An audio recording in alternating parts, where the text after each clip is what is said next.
Hey everyone, Adam Bergman here, tax attorney, founder of IRA Financial.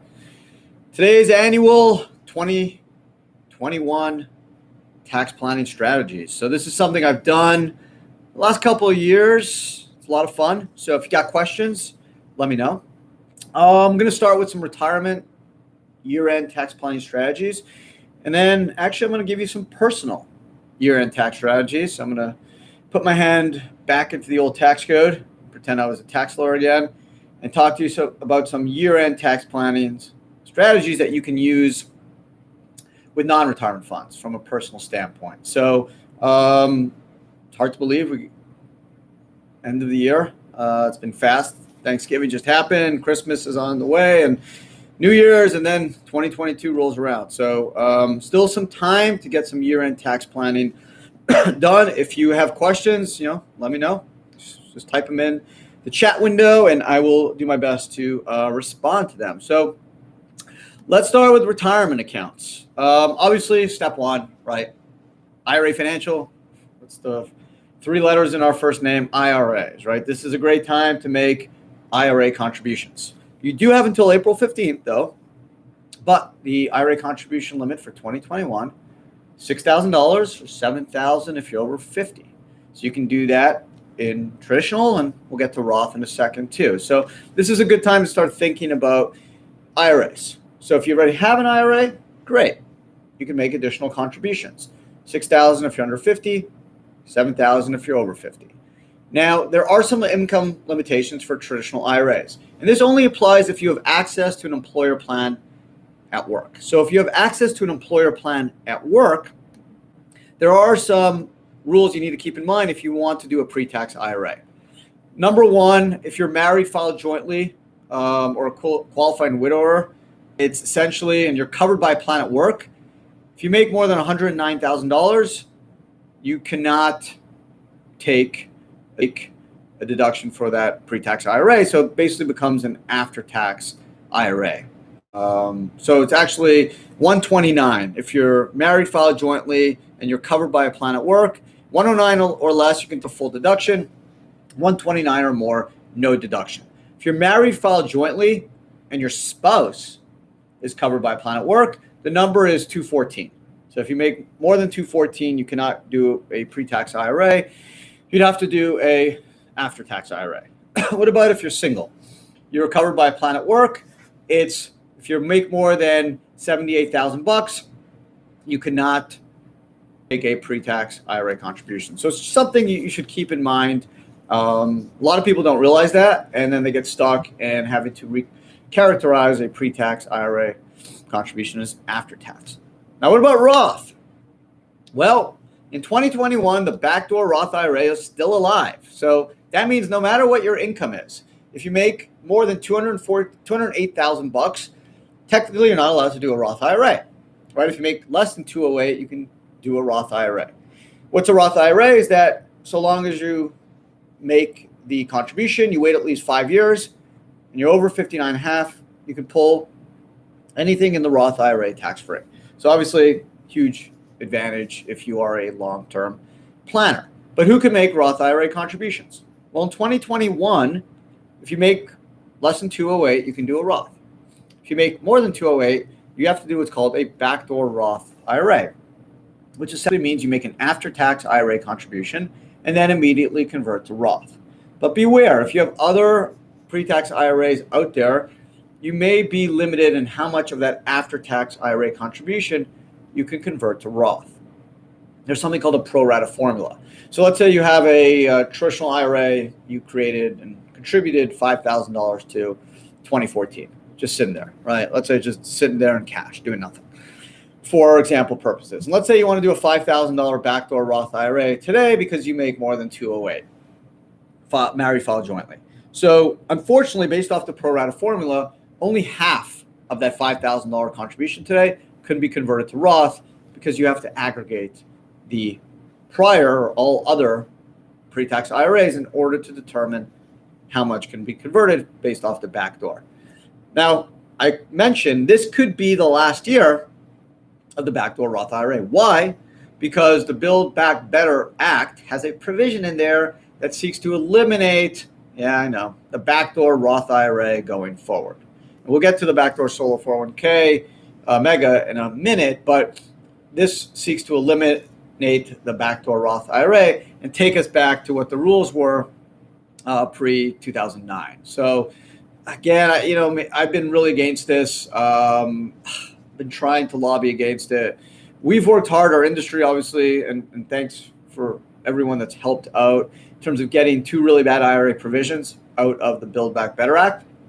One dealing with the credit investors, other dealing with 10% owners, and thankfully those are kicked to the curb, so that's great. But this backdoor Roth IRA elimination provision remained, and doesn't add any value. It actually is not going to bring any revenue to Treasury. It actually could reduce revenue because maybe people will be making pre-tax IRAs instead of Roths. Doesn't have a lot of value. I've said this many, many, many times. Elon Musk, Warren Buffett, they're not making backdoor Roth IRAs. They don't care about $7,000 or $6,000. We do, right? We're hardworking Americans. We want to put away as much as we can for our future, for our families, for our kids, our grandkids, and taking that opportunity, that $6,000 or $7,000 a year away, makes a difference. It's not going to make us billionaires, but doing that for the next 20, 30 years, it can add another couple $100,000 to our retirement nest egg, which for us matters, right? It doesn't matter for Peter Thiel or Warren Buffett or Elon Musk, but it matters for us. So I think, especially, I don't want to blame people, but this is a Senator Wyden of Oregon. He's the head of the Senate Finance Committee. He's the chair, and this is something he's pushed for. And unfortunately, I just think he's losing track of the big picture.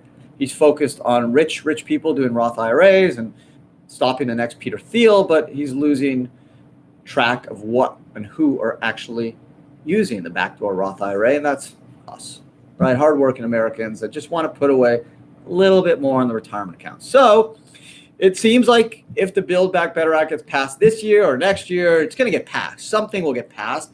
The Democrats cannot lose this opportunity because midterms next year, they need to go around and obviously tell their voters that, hey, look what we did, keep us in power again another couple of years. So this is something they're going to be campaigning on, and it's essential that they get something passed. So I expect to have the Build Back Better Act passed in the coming weeks, and it seems like this provision will remain.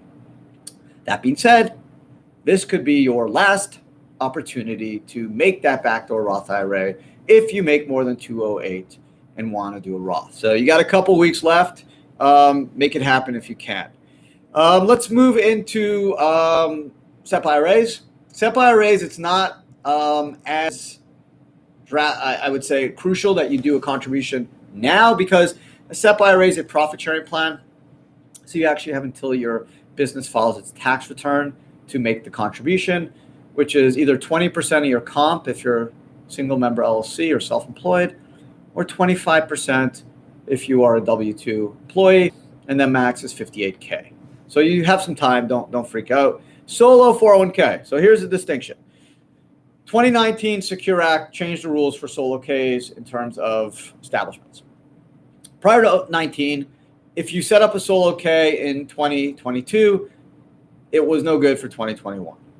New rules is if you set up a solo K in 2022, you can use it for the 2021 taxable year, but only profit sharing contributions. So only that 20% or 25% if you're a W-2, up to the max of $58K or $64.5, excuse me, if you're over 50.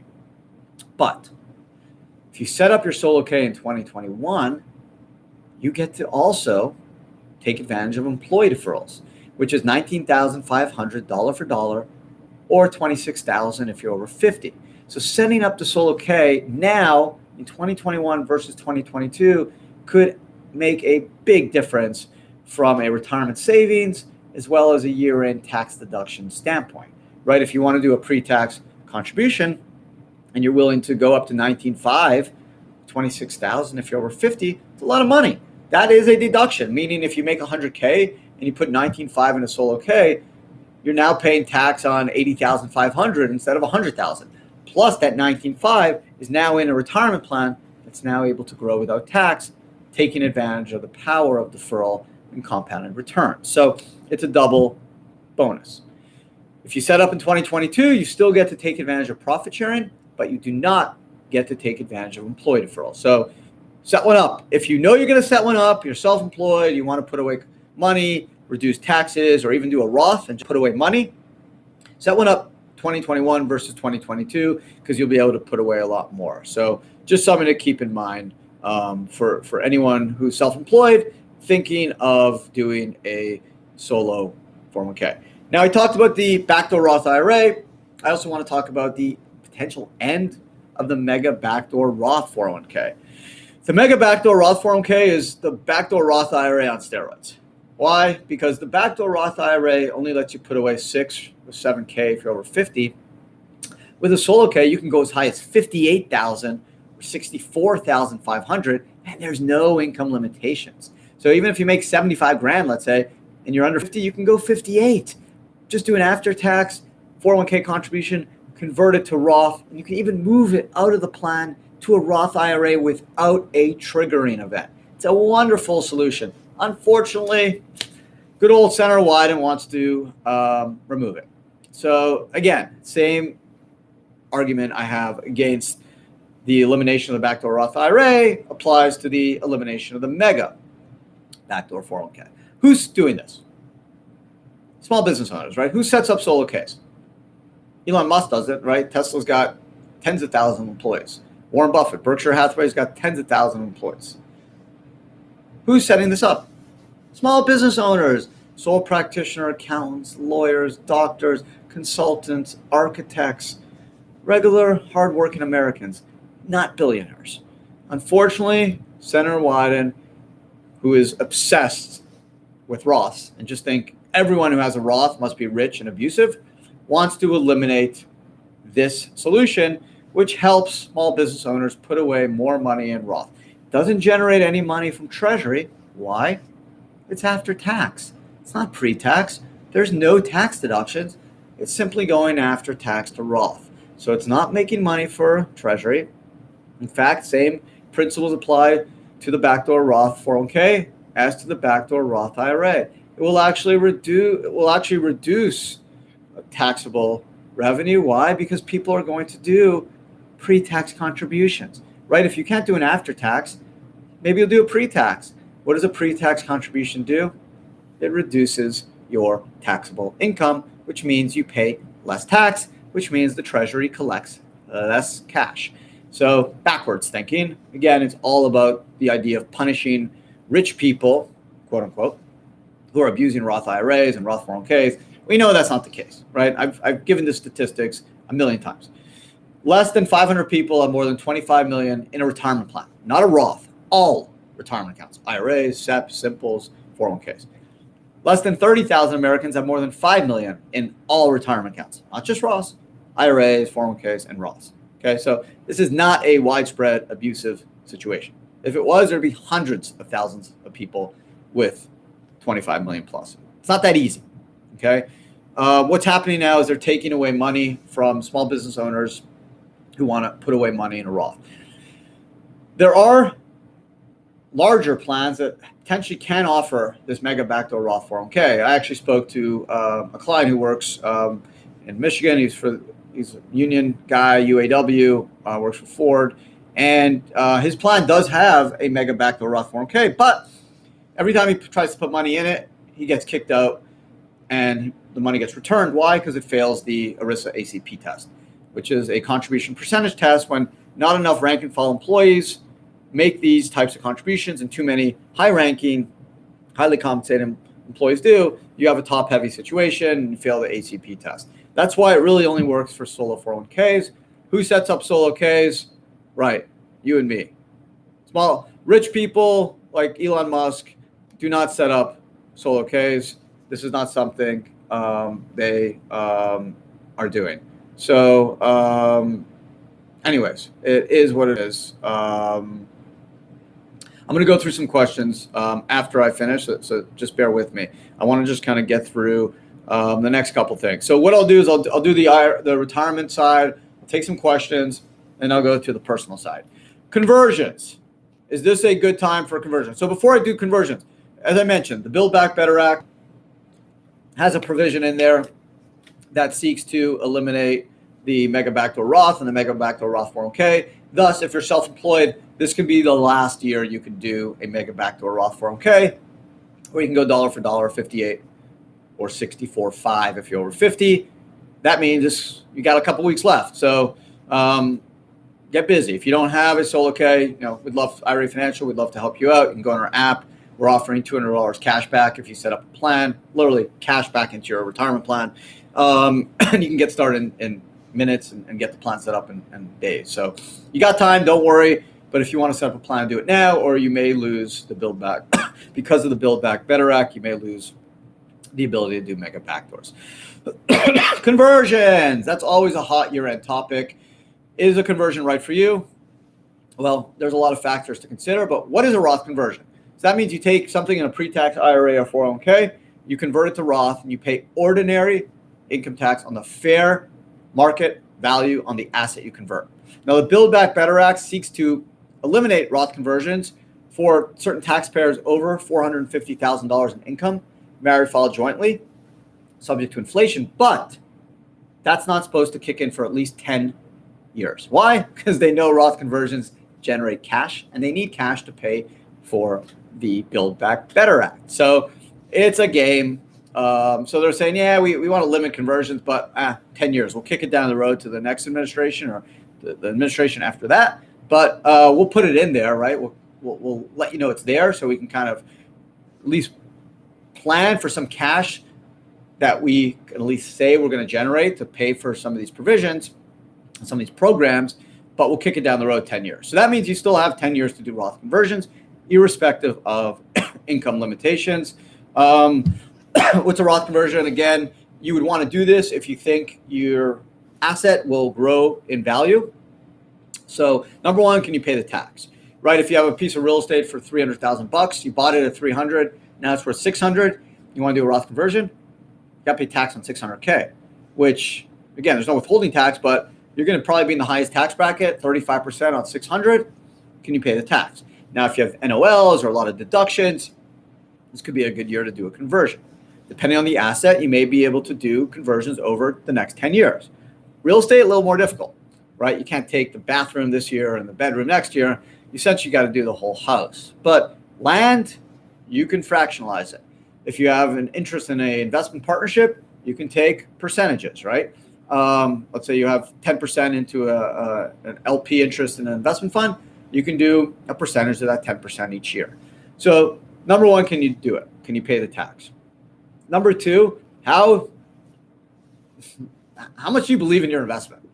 Are you like, it could be good, it could be not so good, I'm not sure. Or are you like, no, this is a home run. Like, I am going to kill it on this investment. I know it. It's a startup. It's going to go crazy. It may go public. Or it's this crypto that it's at $2 now. I know it's going to be 10 times worth more in the next 10 years. So if you feel very, very, very confident about your asset, then doing it in Roth makes sense, right? Especially if it's got a low value today, because you pay tax on the value today and get all the appreciation tax-free. Now, the one thing about the Roth is you need to be patient. You need to wait till you're 59 and a half, and the Roth must be open at least 5 years. So you got to be patient. If you're not going to be patient, do not do a Roth conversion.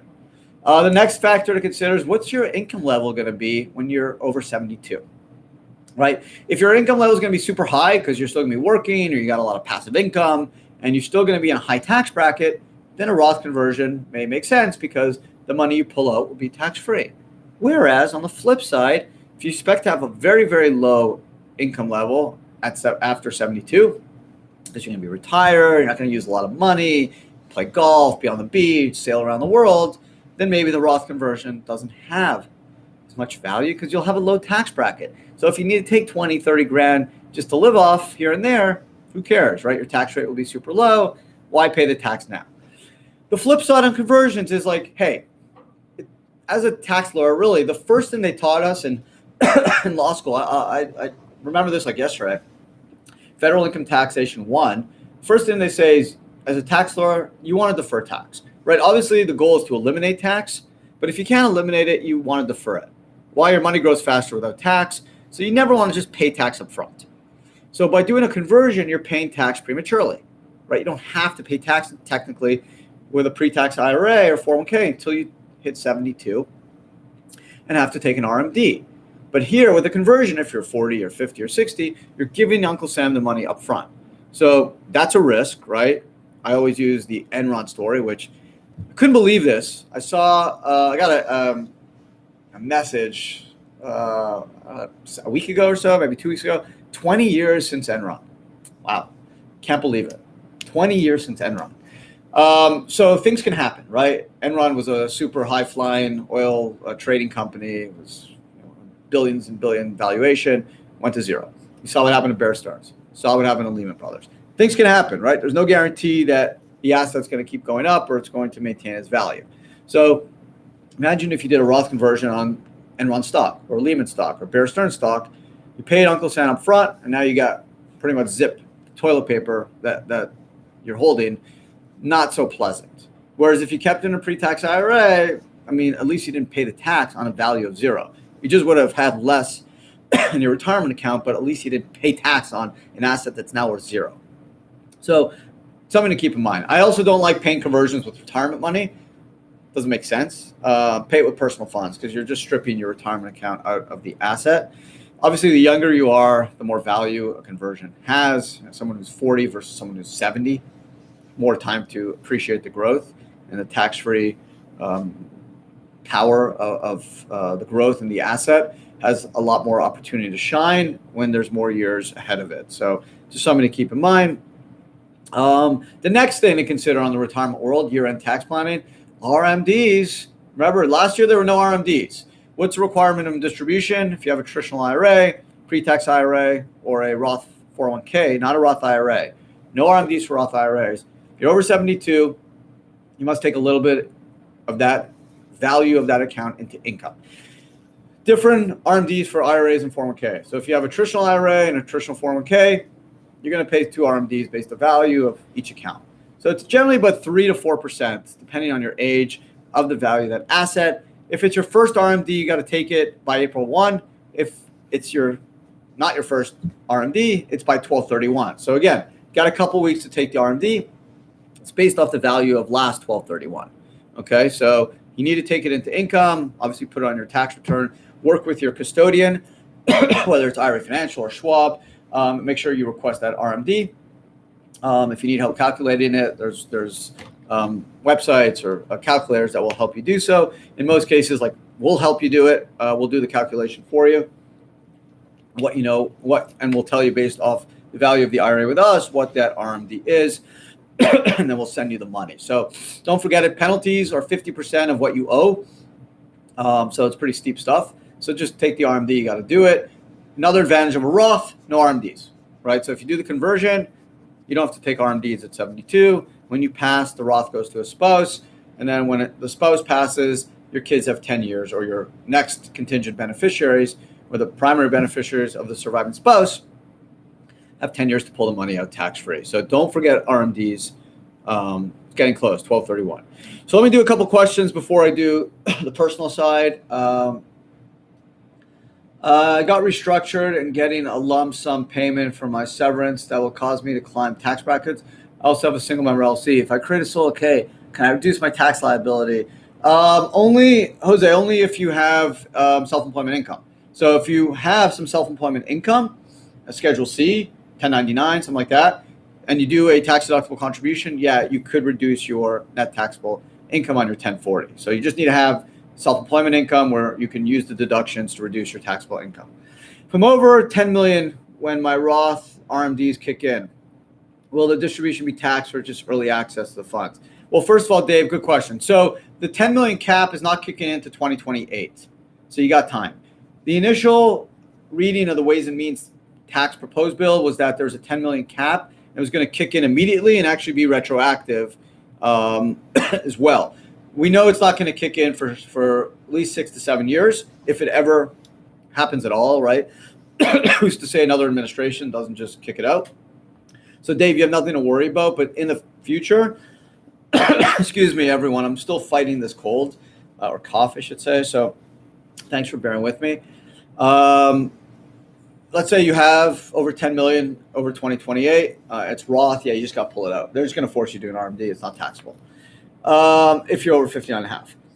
For mega backdoor Roth IRA, do you have to prorate share a 401k balance to convert to Roth?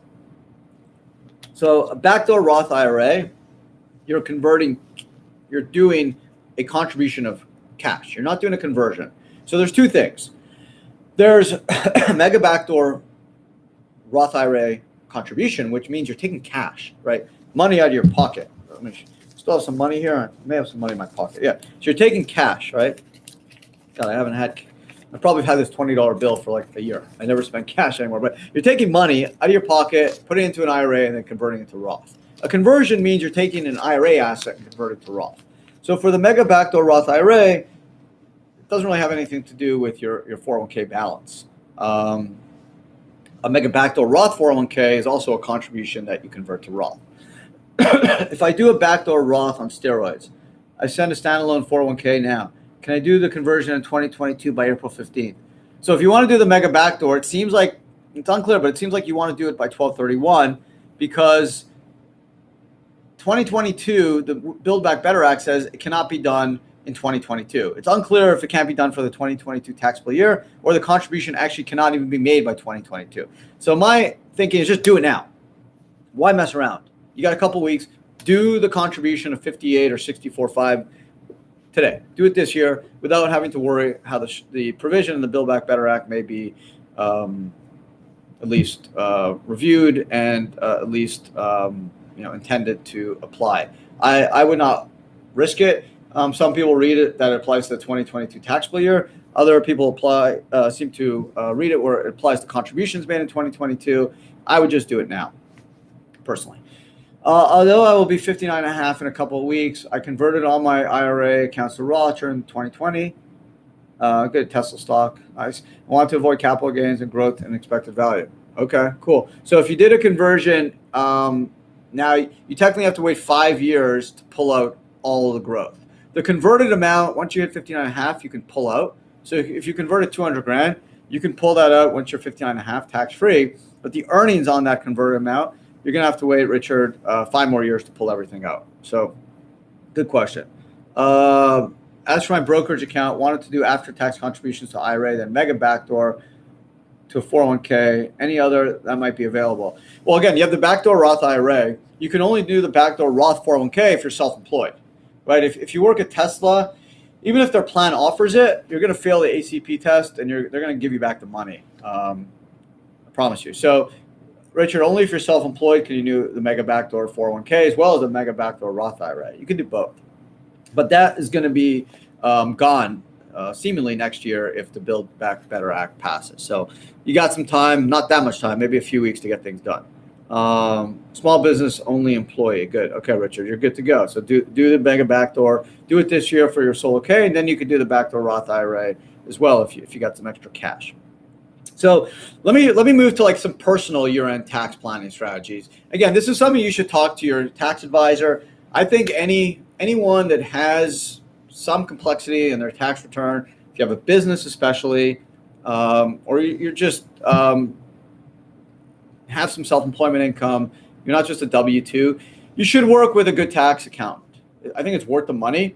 Yeah, it's more expensive than an H&R Block, but I think it's well worth it. It may cost you a couple grand a year, but you're going to get valuable insight and valuable advice, and help you actually ultimately save money because they're going to talk to you about deductions and opportunities and strategies that you probably are not aware of. So here are some to just get you going and whet your appetite for learning more. Number one is there's 2 buckets, right? Thanks to the 2017 Tax Act, the standard deduction, which everyone gets if you want it, essentially is $25,100 if you're married, filed jointly, or $12,550 if you're single. So you get that automatically. They are giving you a deduction. Everyone's going to get $25,000 if you're married, filed jointly, $100 standard deduction. So even if you don't have anything else, you get that deduction. If you're single, $12,550. So everyone gets that on your return. But you can go higher than that, but you need to itemize. So what are some of the more popular itemized deductions? So if you don't have itemized deductions, don't worry. you get the standard. That will reduce your taxable income. That will help you reduce your taxable income. But there are some interesting itemized deductions that you may not be aware of, that if you have a good tax accountant or advisor, hopefully they will talk to you about this and talk to you about maximizing them as well, so you can create more deductions. Why do you want deductions? Well, the more deductions you have, the less tax you pay, right? You have $200,000 in income and you have $100,000 deductions, you only pay $100,000. Your tax rate is based off 100K, right? If you only had 20,000 deductions, your tax rate would be on 180. So obviously, more deductions you have, the ability to lower your taxable income, everyone wins. So what are some popular itemized deductions? Property taxes, mortgage interest, right? Everyone has a mortgage, I'm sure. Mortgage interest is another great reason to get a mortgage. I know some clients that just get mortgages, even though they got tons of money. They'll take a mortgage up to $750, which is the maximum amount you can take and get a mortgage interest deduction just for the deduction. Mortgage insurance premium. So if you only put down like 10% and you have to pay mortgage insurance premiums, that is an itemized deduction. State taxes, but capped at 10K, right? We know the fight by the Dems in New York, California, some of the high state and local tax jurisdictions. Right now, the cap is 10K. President Trump, that was inserted in the 2017 tax bill.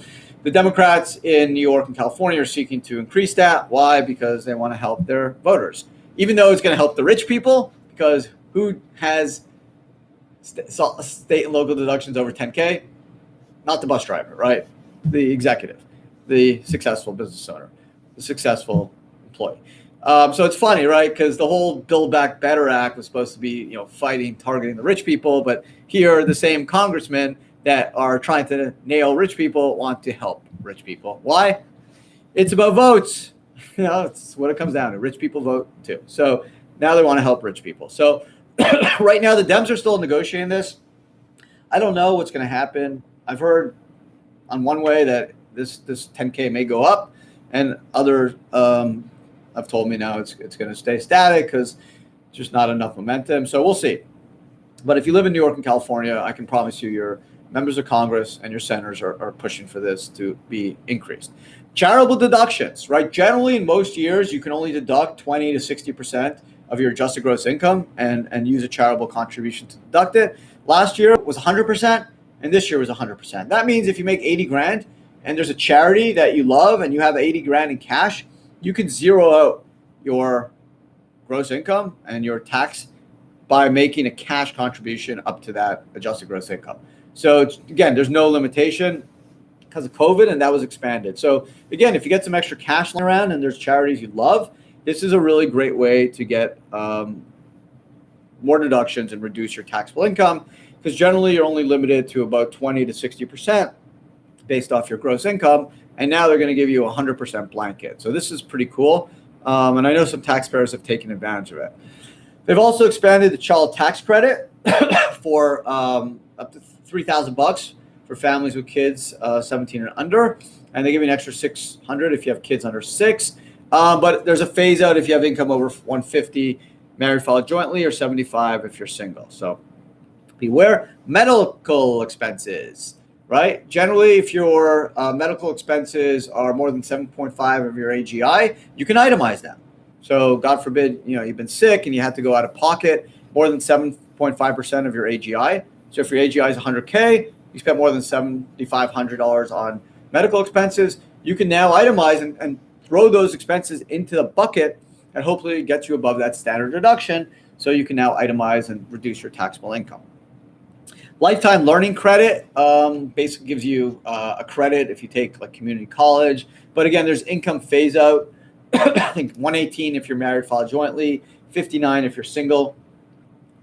Actually, I think it's 69 and 138. Sorry. So you may be phased out, but that's another expense that is interesting that you can get a credit for. The American Opportunity Tax Credit, 4 years of higher education, it's $2,500. Also, income phase out of, I think, 180 if you're married, filed jointly, 90 if you're single. If you do the American Opportunity Tax Credit, you can't do the Lifetime Learning Credit, whatever that's worth. Self-employed. Healthcare premiums are 100% deductible. A lot of people don't realize that. If you're self-employed, you get a solo K, right? You can max out 58, 64.5. You're going to need to pay healthcare, right? That's fully deductible. So in today's world, believe it or not, being self-employed, you get a better retirement plan than you can if you work at Tesla. Why? Because you don't just do the 19.5 or 26,000.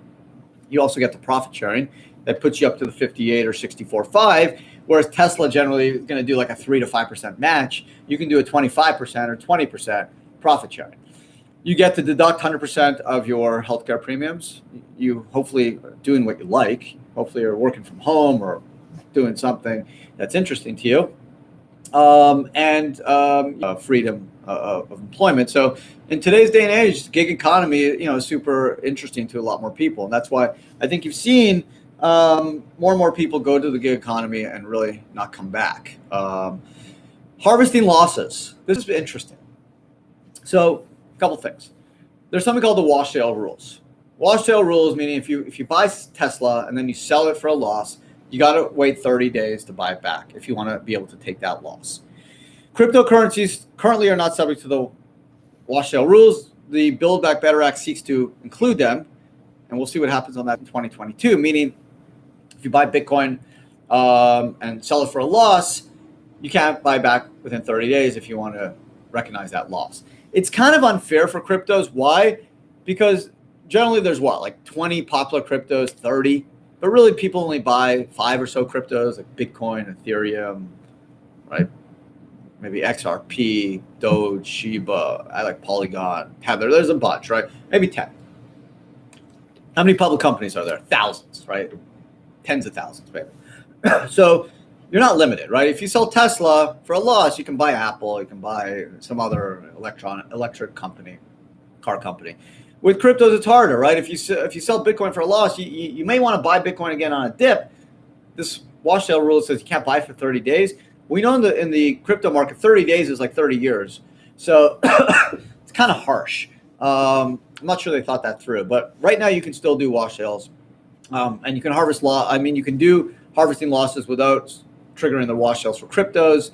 So what does harvesting losses mean? It means if you got long-term capital gains, you may want to sell some long-term capital assets at a loss, reduce your taxable income, and then buy it back in 30 days. Same with short-term capital gains, assets held less than 12 months. If there's loss positions, sell them and offset any gains you have during the year, buy them back in 30 days. Every taxpayer gets to offset $3,000 from a capital loss to ordinary income. So every American should be doing that. I'm assuming every American has some losses in their stock portfolio or crypto portfolio, but no one's perfect. Even in 2021, some stocks did go down, or at least you bought them in the wrong time. So everyone should be selling at least $3,000 of the capital loss. That's a free deduction that you can offset ordinary income. So that's just a $3,000 gift deduction we all should be doing. But some people forget that. So remember that harvesting losses is super interesting. Right now you can still do crypto, so you got a couple weeks to potentially take advantage of that as well. Recognition of income, right? If you're a small business, your clients are sending you checks end of year, maybe you don't cash them until next year, right? You're a cash basis taxpayer. You're not an accrual basis taxpayer. So you only recognize income when the cash is in your bank. So if you're getting checks at the end of the year, maybe you waited a few days to cash them because you defer the gains, let them carry over for 2022. Or on the flip side, if you have a lot of losses this year, maybe you cash them until your clients pay you early to have that income absorbed by the losses. Same way you can prepay some early rent for next year or early expenses for next year if you got some profit and you want to reduce your taxable income. Excuse me. So as a small business owner, you do have some flexibility that way because you're a cash-based taxpayer. Public companies do not. They have to recognize income on an accrual basis. So they can't really play around with timing. We can. Cash basis taxpayers can. So if you're a small business owner, it's something to keep in mind. Keep the checks in the drawer for a couple of days, or cash them early. Tell your clients to pay you early if you have losses that will eat up some of those gains where you won't have to pay tax on them. Also, a couple other things. 529s. If you're doing educational plans, you can do up to $75K or $150 a year for married file jointly. So 529 is a great way to save for college. We know what college is going to cost. I've started saving like when my kids were born, putting away a little money each year because I can only imagine what college is going to be in the next like 10 years. It's like 80 grand already if you want to go to a private university. I don't know what I'm going to do. We all better buy Bitcoin or something to pay for college for our kids. But either way, it's gonna be problematic. Where the Chinese and most other countries, Europe, Canada, their students, their kids are going to school for pretty much nothing. So their best and brightest are getting educated at the best and brightest universities. Where here, some of the best and brightest can't afford the best schools, so they just don't go.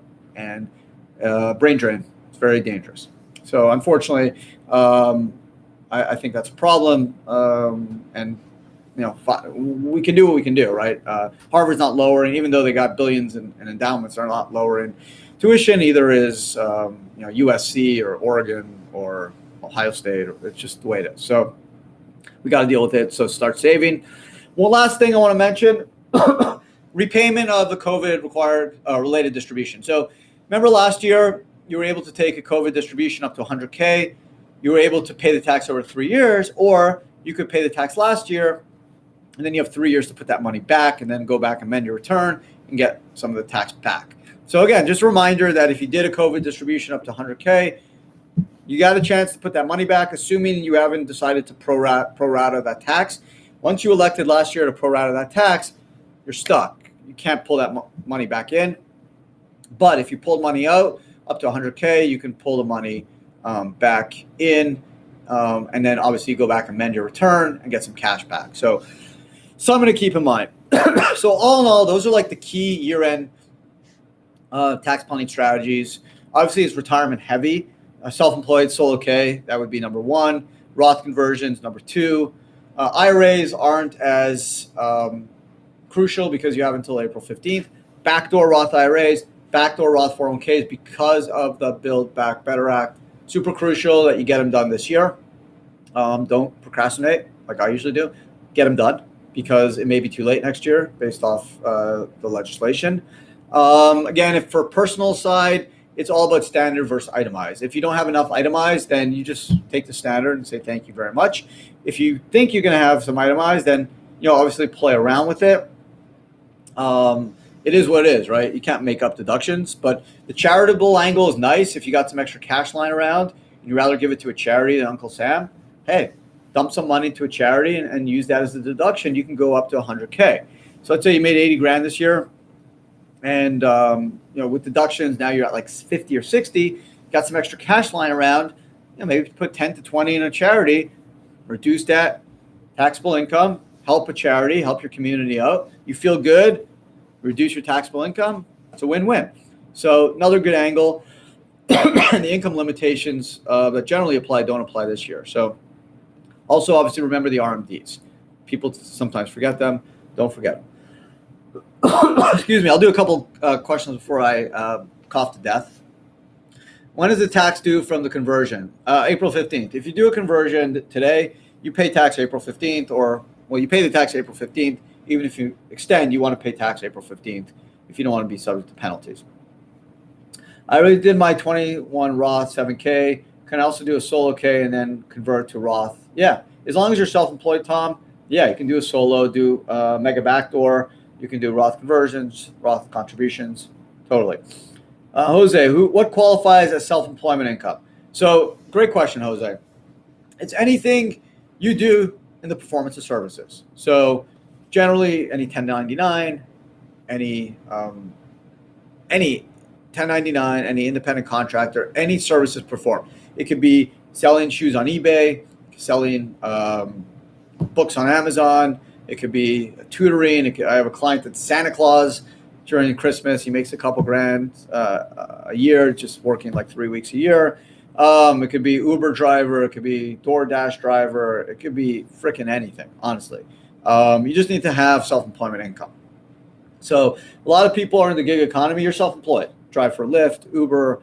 You do Instacart, delivering groceries. You're self-employed. Even if you make $1,000, you're self-employed. You can do a solo K. Now you may be limited on how much you can contribute because you're limited on your income. So if you only make $3,000 driving for Uber, the most you're going to be able to contribute is $3,000 minus self-employment and FICA. That's going to be your limitation. But if you got other income, Jose, even if it's not a full-time gig, it doesn't have to be full-time. You could be an executive at Tesla and make $1 million a year, and you do some stuff on the side, tutor math kids. You can sell Nikes or Yeezys on eBay and make a couple $1,000. Like, you're self-employed, you're good. You can set up a solo K. You are limited on how much you can contribute based off what you contribute to an employer plan and based off your income, but at least you can set it up. Dave, if I deduct self-employed healthcare premiums, can I later reimburse myself for my HSA? Yeah, if you have an HSA, yeah, and you satisfy those requirements, sure. Do you guys have a list of competent and reputable tax accounting attorneys? Jose, yeah, depending on where you live, shoot me an email, and I'll find an accountant for you. Absolutely. We have a good network of partners, accountants we work with. So yeah, I think it's super important. I think some people are short-sighted and they don't want to pay an accountant. They'd rather go to Schwab or do it themselves online at some tax software company. I think you really lose out. I really, really believe it's worth the money. I've learned so much from my accountant. Even though I'm a tax lawyer, I have a master's in tax law. Accountants they understand deductions, credit. They are more up to date on the federal income tax filing elements, requirements than I am. And I think you get some good advice. You get someone who kind of knows your financial position, someone you can talk with. Certainly worth the money. That's my opinion. Now, listen, if you make $40,000 a year working at Walgreens, you don't need an accountant. You got a simple W-2, your standard deduction, like you're good to go. Like, you don't need a CPA. But someone with a more complex tax situation, or someone who's a small business owner, definitely get an accountant. Don't be cheap. I pay into Samaritan Ministry Health Share. Is that deductible? If it's a charity, 501, yeah. I mean, if you send the money and it's a deduction, sure. I'm not sure what the health share is, but if you give them a charitable contribution, then it's deductible. Whether it's in clothing, which has a value, they can provide you a value, or cash, it's deductible. But I'm not sure what the health share is. So that's it. I don't think there's any more questions. If anyone does have questions, let us know. Don't be shy. There's no dumb questions. Subscribe to our YouTube channel because you'll get updated and notified when I go live, which is every week. But sometimes I flip it out with Christmas coming around the corner. I may change my dates, see what's going on. So again, I love doing this. I love sharing information I have. How often do you get to just chill and hang out with a tax attorney and kind of get your questions answered? So I'm happy to do it. You don't have to be a client of IRA Financial. I don't really care. I'm happy to help. It's my passion. It's what I love to do. If you want to set up a solo K, obviously, selfless plug here. Go to IRA Financial. I do think we're the best in the business. You get $200 cash back. We've been doing this 11 years. Over 30,000 clients. We have 85 plus team of brilliant, amazing people that will help you. We've got an app that will let you do everything online. Plus, we'll give you the phone support that you need to get you going. We can even open the account at Capital One. You don't have to ever step in a bank. You can then do cryptos. You can do real estate. You can do whatever you want. We're beginning to offer a robo equity program through Fidelity in the next couple months. So a lot of cool stuff ahead. So that's my plug. So there you go. Okay, a couple more here. 66-year-old just retired. Is it worth to convert TSP to Roth? Honestly, Alice, for your husband, it's based off his income level. If he's going to have a low income level and at 72, I wouldn't convert. But on the flip side, again, I'll give you the CYA lawyer answer, because that's what lawyers do. They write memos and they just tackle both sides and don't really give you an answer and then charge you. That's just the trick, what lawyers do. The memo is super long. It doesn't really give you an answer. I have a lawyer I work with.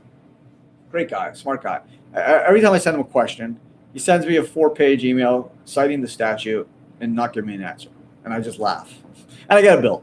So low income, don't do it. If his income may be low, but he's got like an asset, like a super high crypto investment or excuse me, startup investment or something very interesting that he thinks will pop, and it's a low value now, then maybe a Roth makes sense. But generally at 66, just retired, generally doesn't make sense.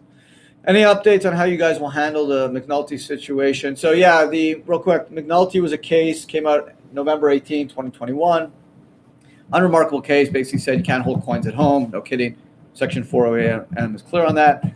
But it has language in there that says a IRA owner cannot have personal possession of an IRA asset or unfettered control or command, which for most investors doesn't really make a difference, because if you buy real estate or investment funds or stocks, even if you hold a paper, case law is clear, you're not actually holding the asset, so you don't have to worry. But if you're buying cryptos and you're taking the cryptos off the exchange into a cold wallet, there's some concern, because technically you have personal possession, right? If this is my USB, my cold wallet, and I have it in my pocket, I have personal possession. That's a no-no based off McNulty. So yes, we are working on a dual factor signature with Bitcoin and Ethereum-based coins that will probably launch the next few weeks.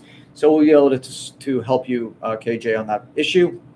If you hold cryptos on an exchange, don't worry. It doesn't apply, because, again, the cryptos are on the exchange in the name of the IRA. You have no personal possession. Why? Because they're on the exchange. You're good. But, excuse me, again, if you have unfettered control or command of those assets, then it's a problem. So that's why holding the cryptos on a cold wallet in your house, in your possession, is problematic.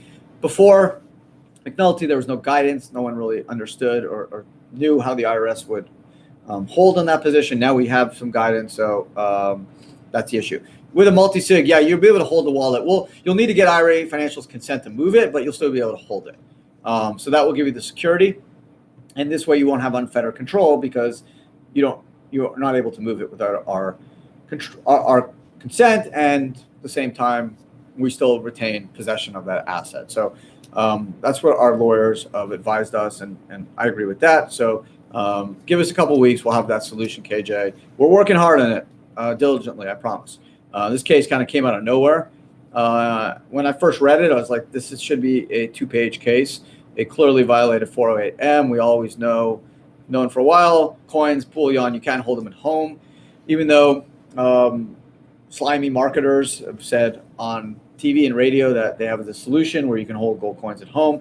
Our industry, RITA, which IRA Financial is a member of, clearly said, and our position has been super clear, you cannot hold bullion coins or bars at home. Just 408M is clear on that. So this case should have been very short and sweet.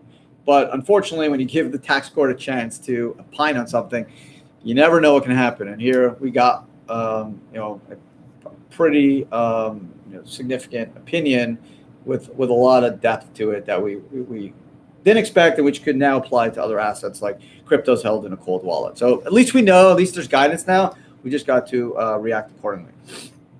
John, does an IRA also have the same rules for foreign currency where a manager cannot hold the currency? Yeah, I think now, yes, John. I think you would want to hold that currency somewhere else, at a vault, somewhere where you don't have unfettered control. Because the case is clear, IRA owners cannot have possession of an IRA asset. So if you own euros or Canadian dollars in your IRA, you can do it. I would hold it somewhere. Some people, I even think a safe deposit box could be risky, because technically you still have unfettered control because you have the keys in your hand.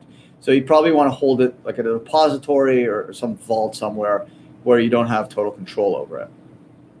Is Bitcoin mining and IRA always subject to UBIT? No, not necessarily. 2014-21 notice states that the activity needs to rise to a level of a trader business. So if your activity is not a level of a business, or you're not investing in a Bitcoin mining operation, then mining generally could potentially not be deemed a business. Some people have said it still can be deemed inventory. Others have said it looks more akin to a dividend.